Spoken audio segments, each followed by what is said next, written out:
al-mu'allif rahimahullah, said the author, may Allah have mercy upon him. وَأَمَّا قَوْلُهُ تَعَالَى, as for his saying, exalted is he, وَمَكَرُوا وَمَكَرَ اللَّهُ وَاللَّهُ خَيْرُ الْمَاكِرِينَ, which is the 54th ayah of Surah Al-Imran. وَمَكَرُوا, they committed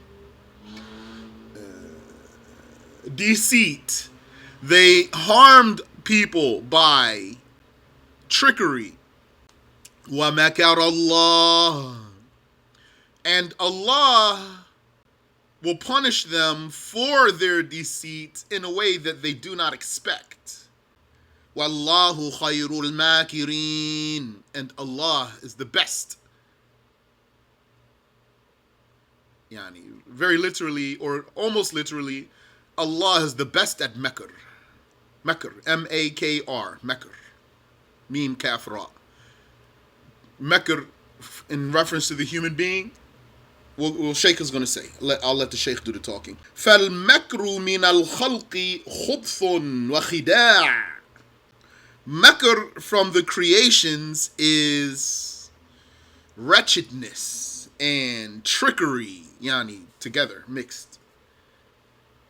Not just being wretched, tricking and deceiving through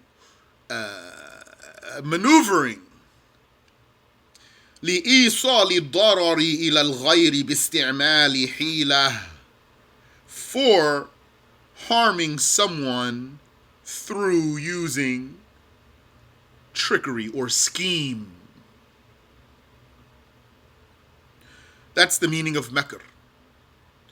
وَأَمَّا مِنَ اللَّهِ تَعَالَى, as for from Allah, exalted is he, فَهُوَ مُجَازَاتُ الْمَاكِرِينَ بِالْعُقُوبَةِ. Makr, it would be recompensing, paying back, yani, the committers of makr, by punishing, with punishment. بِالْعُقُوبَةِ مِنْ حَيْثُ لَا يَدْرُونَ, with punishment whence they did not expect. By punishment whence they did not expect. Whence means from where. And don't say from whence, like some people say, because whence already means from where. وَبِعِبَارَةٍ أُخْرَى, and in other words, إِنَّ اللَّهَ أَقْوَى فِي إِيصَالِ الضَّرَرِ إِلَى الْمَاكِرِينَ مِنْ كُلِّ مَاكِرٍ. Allah has greater power to inflict harm upon those who commit such harmful schemes than any harmful schemer could, or than any harmful schemer has.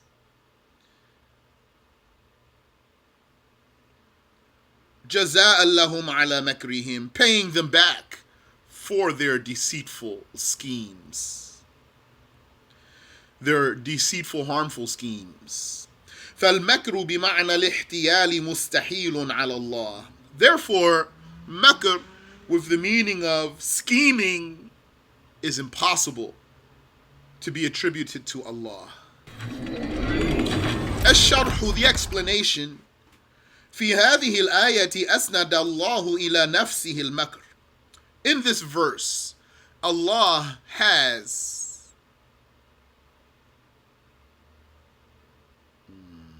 أسند إلى نفسه. That's interesting words there. As if the Shaykh found a way to avoid saying he attributed to himself. أسند إلى نفسه المكر. So he's saying, in this verse, Allah Ta'ala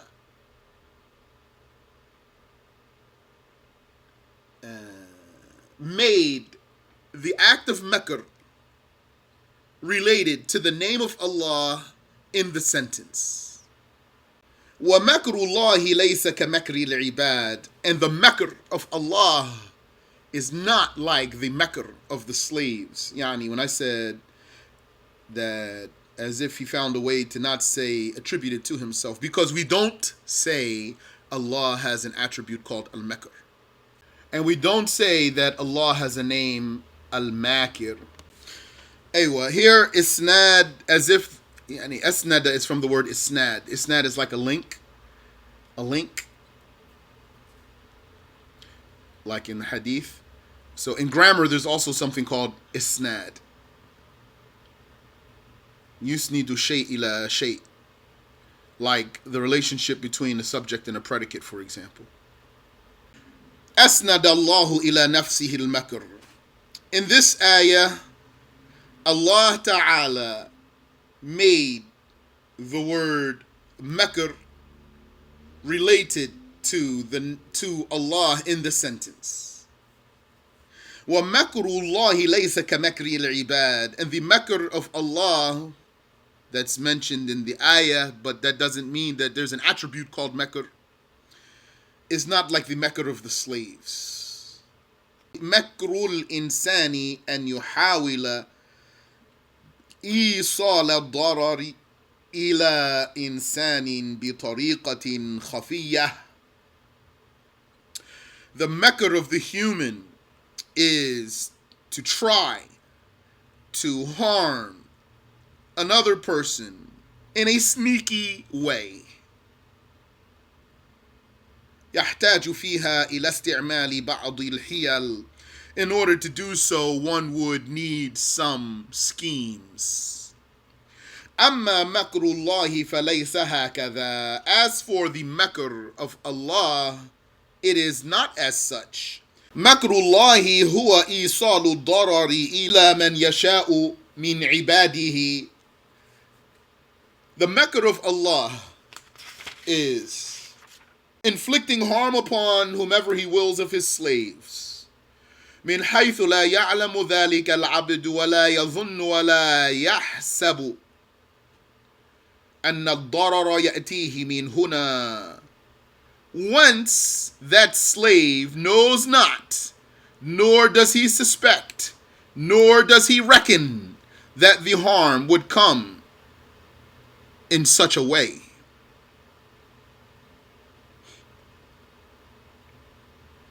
فَمَكْرُ الْعَبْدِ مَذْمُومٌ.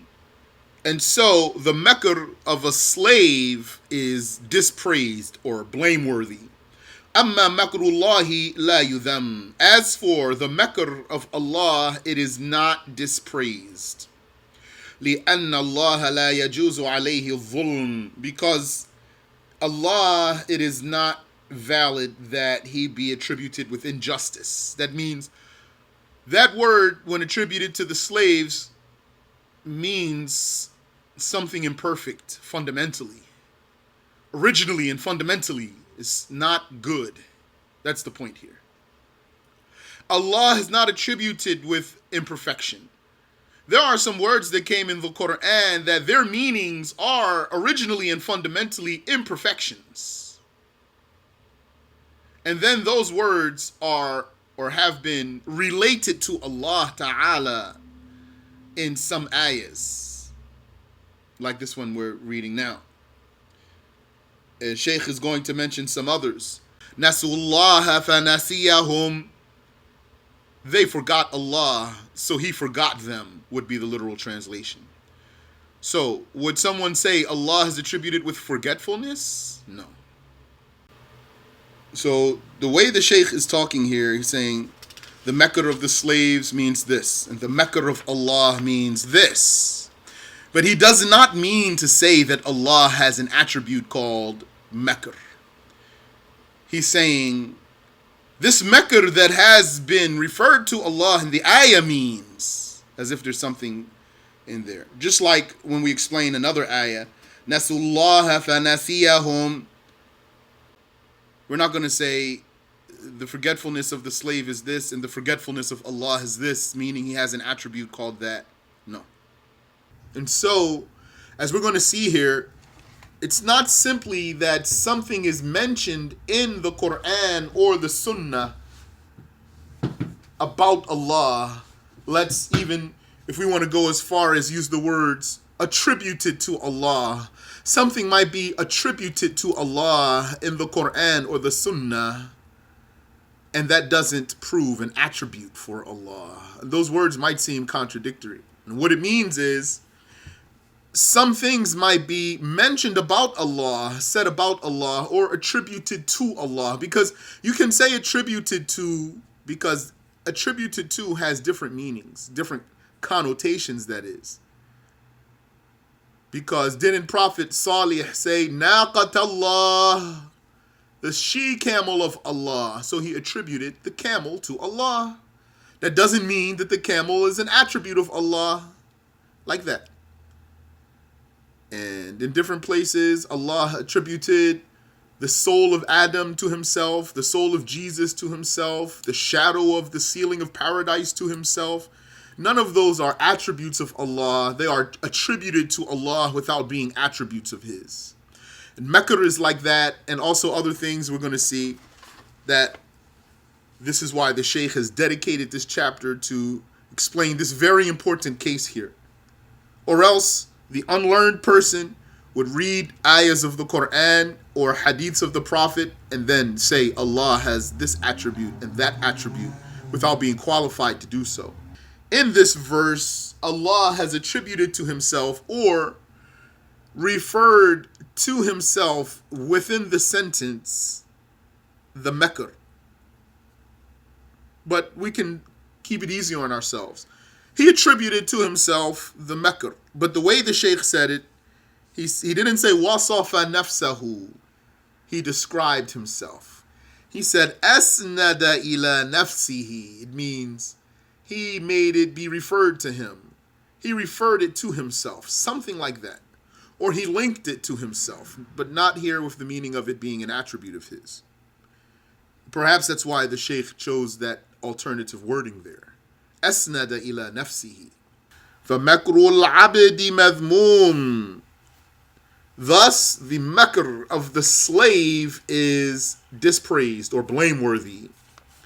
Amma makrullah, as for the makr that's mentioned in the Qur'an about Allah, la yudham, it is not dispraised. لِأَنَّ اللَّهَ لَا يَجُوزُ عَلَيْهِ الظُّلْمُ, because it is not valid that Allah wrong anyone. It is not possible. لا يكون ظالما إن انتقم من عباده الظالمين بما شاء.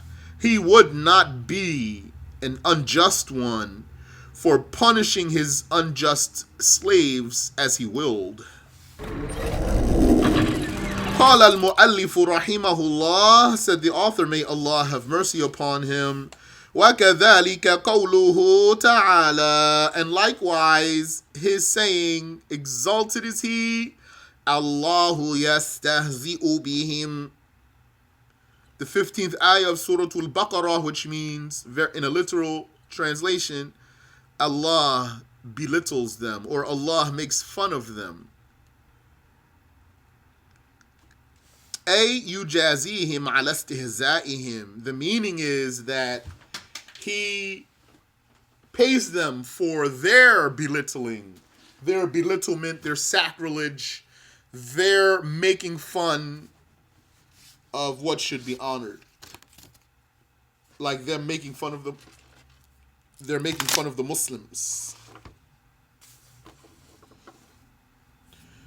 That ayah is about the hypocrites who used to, as is mentioned in the Qur'an, وَإِذَا لَقُوا الَّذِينَ آمَنُوا قَالُوا آمَنَّا. If they encounter those who believe, they say, we have believed. وَإِذَا خَلَوْا إِلَى شَيَاطِينِهِمْ قَالُوا.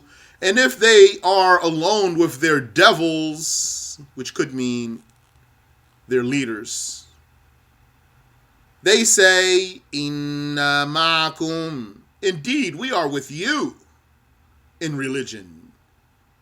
إِنَّمَا نَحْنُ مُسْتَهْزِئُونَ. Merely, we are making fun of those Muslims in their faces. We're really laughing at them in their faces, pretending to be Muslims. Allahu yastahzi'u bihim. So very literally, Allah will make fun of them. وَيَمُدُّهُمْ فِي طُغْيَانِهِمْ يَعْمَهُونَ. And he, etc. till the end of the ayah. Ash-SharH, the explanation. هذه الآية, this verse, الله يستهزئ بهم ويمدهم في طغيانهم يعمهون. Allah, if you translate it literally, makes fun of them. And he enables them in their insolence, leaving them going to and fro in their confusion. نزلت في المنافقين. This verse was revealed about the hypocrites. لأنهم كانوا لما يجتمعون بأمثالهم يتكلمون ببغض الإسلام. I'm going to read that as عندما. It's written here لما. Shaykh said, may Allah have mercy on him, as it reached me, wherever it is in my books, lamma in front of the fi'l mudari', and the fi'l mudari' is not majzoom, then change it to indama. And they did that, so maybe they missed this one here. And it's not wrong though, but it's not famous.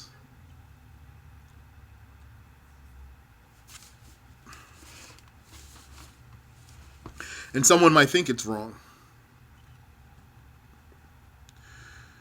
نزلت في المنافقين. This verse was revealed about the hypocrites. لأنهم كانوا لما يجتمعون بأمثالهم. Because they were, whenever they would gather with their likes, يتكلمون ببغض الإسلام وكراهيته. They would talk about their hatred for Islam and their disdain for it. Allahu akhbarana annahu yujazihim. By the way, that's part of the miracle of the Qur'an, telling about the matters of the unseen. Allah informed the Muslims about that's what they were doing. And many places in the Qur'an where Allah tells the Muslims about what someone said or what some people did or like that. Allahu akhbarana annahu yujazihim bima yaliqu bihim. Allah informed us in this verse that he will pay them for what they have done with what is befitting. وَهَذِهِ الْمُجَازَاتُ سَمَّاهَا اسْتِهْزَاءً. And this payback, Allah called it istihza', which would literally be translated as perhaps making fun of someone, belittling. So that's similar to what we were just talking about, the makr. In the previous ayah, Allah referred to his payment for his paying them for their deceit as makr. That's not his attribute. That's his paying them back for what they did. And in this ayah, also Allah refers to his paying them back for what they did as istihza'. So that's not his attribute, istihza'. Rather, this refers to Allah punishing those people. This ayah and the one before it. وَالْمُنَافِقُونَ هُمُ الَّذِينَ يَكْرَهُونَ الْإِسْلَامَ فِي قُلُوبِهِمْ. And the hypocrites, they are those who dislike Islam in their hearts. وَيَتَظَاهَرُونَ بِالْإِسْلَامِ أَمَامَ الْمُسْلِمِينَ. And they outwardly show Islam, or although they outwardly show Islam in front of the Muslims. وَيَعْمَلُونَ أَعْمَالَ الْمُسْلِمِينَ. And they do the actions of the Muslims, like they come to the masjid and they pray in jama'ah, and they make wudu, they put on khufs, and they bow and they prostrate and recite Fatiha and go to Jumu'ah, and they don't believe in any of that.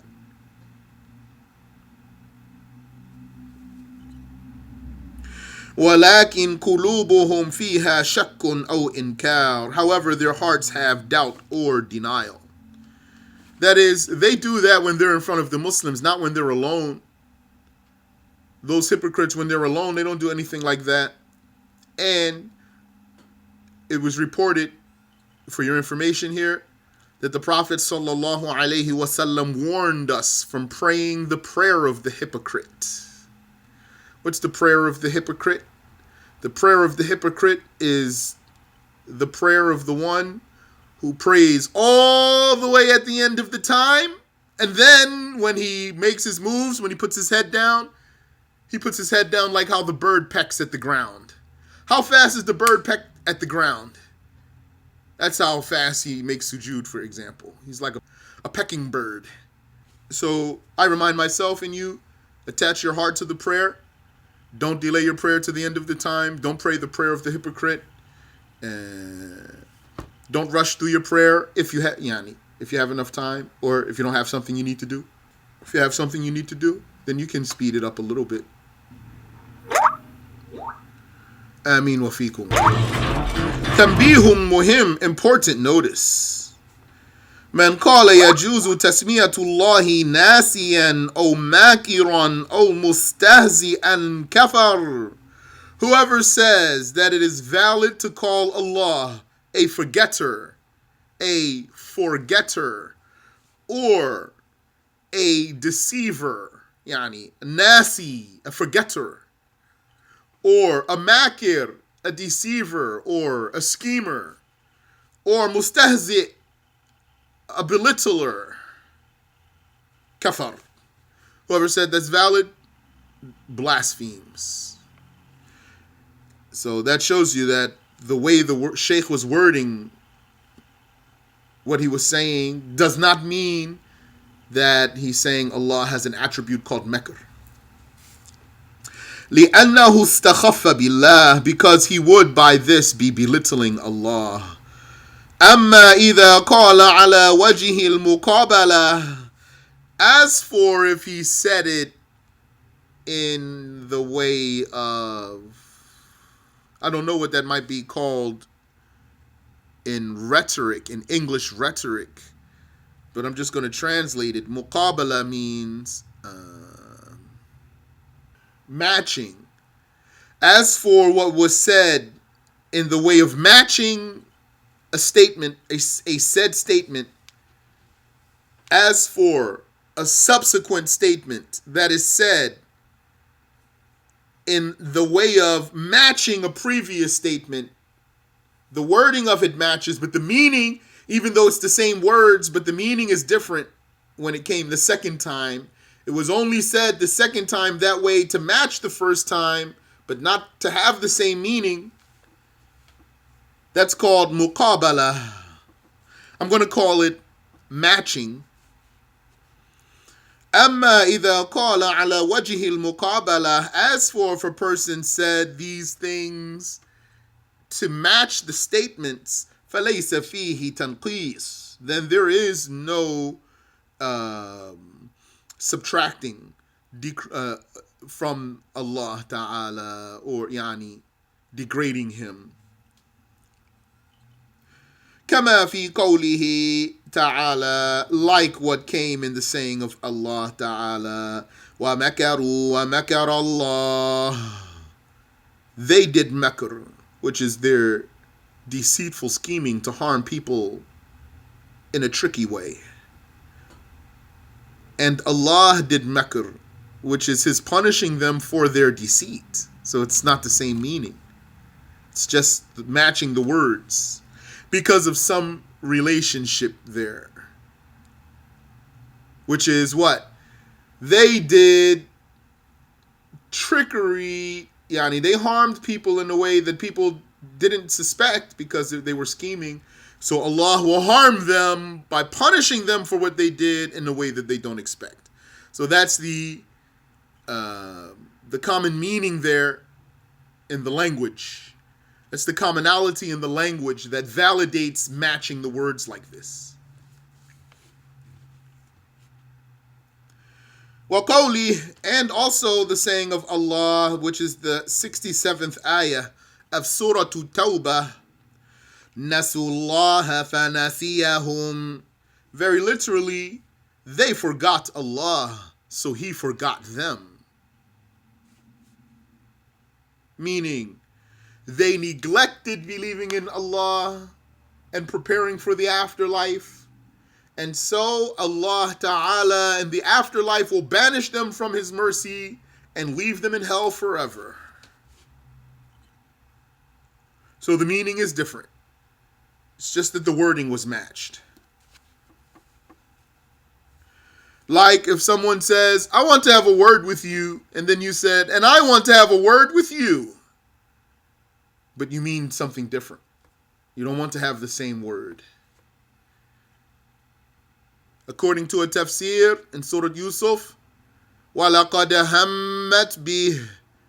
She had a desire for him. She desired him. She wanted something from him. وَهَمَّ بِهَا.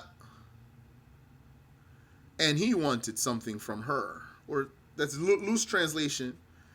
Meaning what, according to a tafsir? She wanted to have her way with him, and he wanted to push her away. Same words, but different meaning in both cases. أَمَّا مَنِ اسْتَحَلَّ قَوْلَ يَا مَاكِرُ ارْزُقْنِي وَنَحْوَ ذَلِكَ. As for whoever legalized saying, O Makir, yani would mean then, O schemer, provide for me, as if that's a name of Allah, or anything like that, then this one blasphemes. فَهَذَا يَكْفُرُ وَكَذَا يَكْفُرُ مَنْ يُسَمِّي اللَّهَ الْمُضِلِّ. And likewise blasphemes whoever calls Allah Al-Mudil, the misleader, the misguider. لِأَنَّهُ جَعَلَهُ اسْمًا لِلَّهِ كَالرَّحْمَنِ. Because he would then be making that one of Allah's names, like Ar-Rahman. فَيَكُونُ مَعْنَى كَلَامِهِ. And then the meaning of his talk would be يَجُوزُ أَن نَقُولْ يَا مُضِلُّ أَعِنِّي. That it's permissible to say, oh misleader, oh misguider, oh mudil, help me. I want to remind you also here, what did the scholars say about saying Allah created the evil and stopping like that? Just only mentioning that fact. Or saying Allah created the devils. Or saying Allah created the pigs and the monkeys and the evil and the devils and the stenches. Like that. Some scholars said this is not done, although it's true. It's not false, and we don't do it. And some scholars said we can say that Allah is creator of devils and evil and pigs and stenches. أَمَّا قَوْلُ يَا جَبَّارُ رُزُقُنِي. As for saying, oh Jabbar, provide for me. فَلَا يَدُلُّ عَلَى نَقْصٍ فِي حَقِّ اللَّهِ. That would not indicate deficiency concerning Allah Tabaraka wa Ta'ala. Al-Jabbar, one of the names of Allah, has several meanings. When attributed to a human, or when a human is described as Jabbar, then it would mean a tyrant, a bully, or something like that. And that does not befit Allah.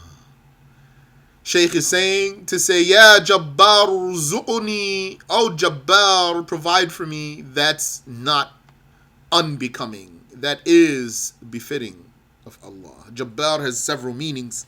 One of them is the fixer, in a literal sense, the fixer. Meaning the one who rectifies or fixes the situations of his slaves. And it has other interpretations also. وَكَذَلِكَ يَا مُتَكَبِّرْ لَا يَدُلُّ عَلَى نَقْصٍ. Also saying, "Oh mutakabbir," this does not indicate imperfection or deficiency. Now mutakabbir literally is, not literally, but mutakabbir when attributed to a human means arrogant. Mutakabbir when attributed to Allah is perfection. Some said it means Al-Kabir. Al-Mutakabbir means Al-Kabir, which is also one of his 99 names, Al-Kabir. Don't we say Allahu Akbar? Allahu Akbar. Akbar, kaf, ba, ra. Allah is Al-Kabir. That's one of his names. And Allah is Al-Mutakabbir. That's one of his names. Having all those extra letters amplifies the meaning, emphasizes the meaning. So some said Al-Mutakabbir is an amplified form of Al-Kabir. Doesn't mean for Allah arrogant. So saying Ya Mutakabbir, there's no dispraise for Allah there. أَمَّا الَّذِي يَدُلُّ عَلَى النَّقْصِ. As for that which indicates dispraise, فَهُوَ مِثْلُ أَنْ يُقَالَ فِي حَقِّ اللَّهِ. Then that would be like for it to be said about Allah, Ya mukhadi', O deceiver, O ya nasi, O forgetter, O ya mustahzi', or O belittler, O ya makir, or O schemer. Amma idha qulna ya tahir. Now as for if we were to say, O tahir, and that's not one of the 99 names of Allah, nor is it another name of Allah, yani it didn't come in the revelation as a name of Allah. And there is not a consensus that it is a name of Allah, At-Tahir. Yani, there's no ayah that says that, there's no hadith that says that, and there's no consensus that says that that's a name of Allah. Amma idha qulna ya tahiru anillah. As for if we were to say, O tahir, O pure one, about Allah, fayajuz, that's permissible. Ala qawl, according to a saying, not by consensus, and according to another saying is not permissible. لأن معناه المنزه عن النقائص, because its meaning is the one who is clear from deficiencies. قال بجواز تسمية الله الطاهر بعض الأشاعرة. Some Ash'aris said that it's permissible to name Allah At-Tahir.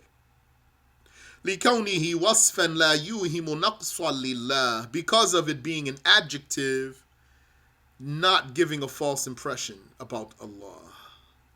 Because it is an adjective that is not misleading.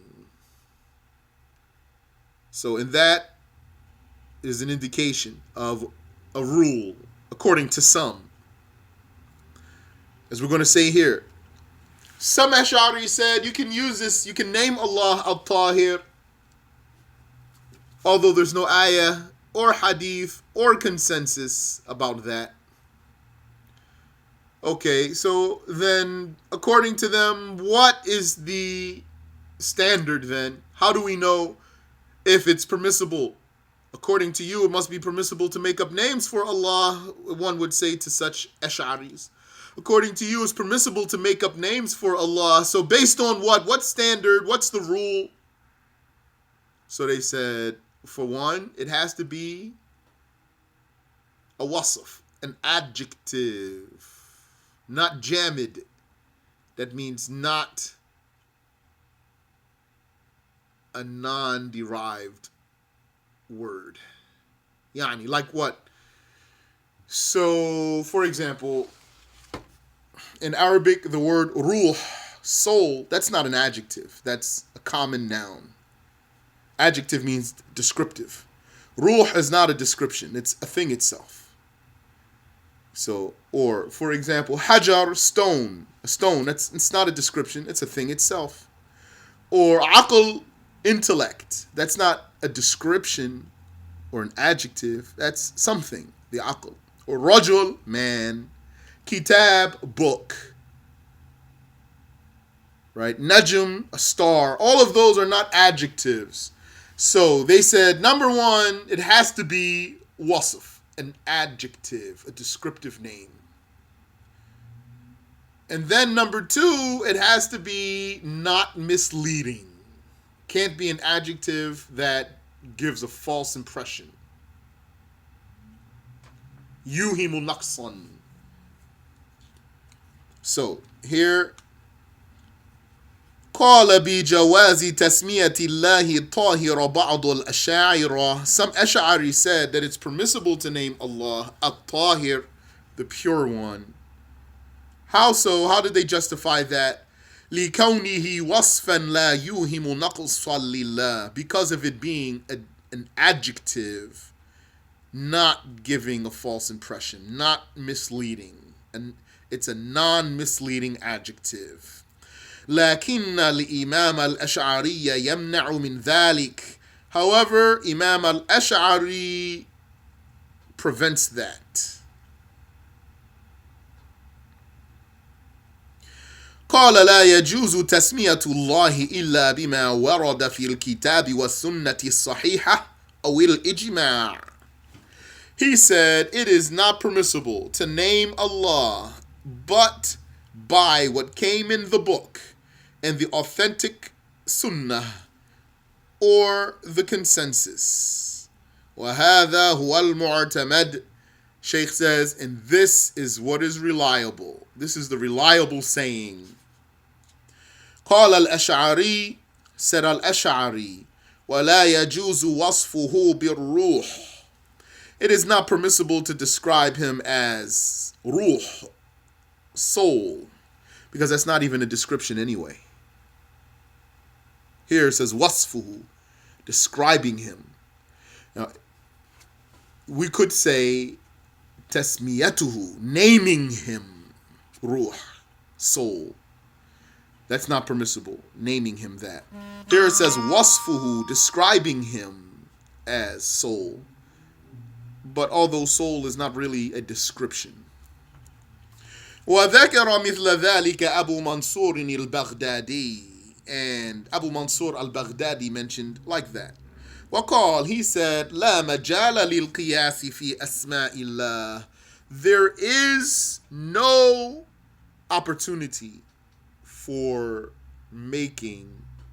for inferring names or deriving names of Allah Ta'ala.